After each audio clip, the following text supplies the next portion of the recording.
So here we have the Renault Scenic on a 15 plate.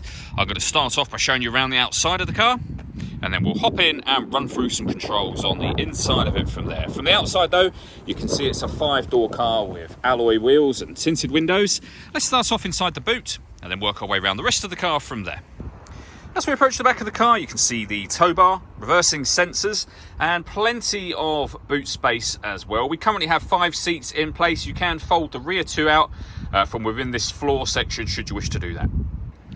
Okay, so we're just going to work our way back round to the front of the car, and then we'll hop in and run through some controls on the inside of it from there. Just briefly before we climb in, I think it's well worth seeing the interior from this exterior point of view. There's plenty to run through on the dashboard, so let's hop in and we'll do that now. Okay, now that we're inside the car, we're going to start with the dials. On the right-hand side, first of all, we have the digital readout for the speedometer, your rev counter, and the total miles for this car, which is 66,849. So the screen on the left-hand side of that, we have, amongst other things, satellite navigation, as you can see. Obviously, you can make that expand across the entirety of that screen. And as you'll see, it's a nice clear colour display, very, very easy system to use.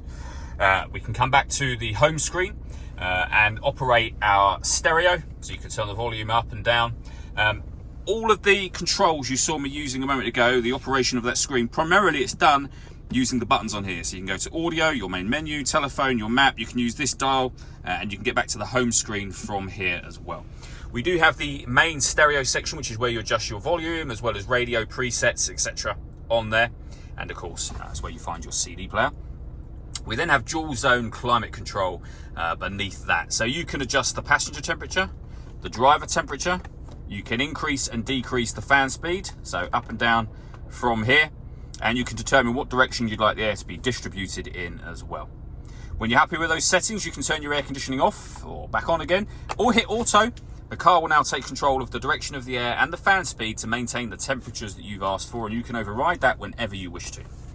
We have a USB input, auxiliary input, and the SD memory card input just here, which is where you get your satellite navigation map information from, so you just need to leave that plugged in.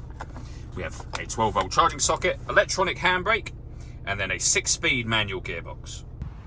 All that leaves me to say is thank you for taking the time to watch this video. If you'd like to come and see the car in person and have a test drive, please feel free to give us a call here at Glenbourne's. We'd love to hear from you soon.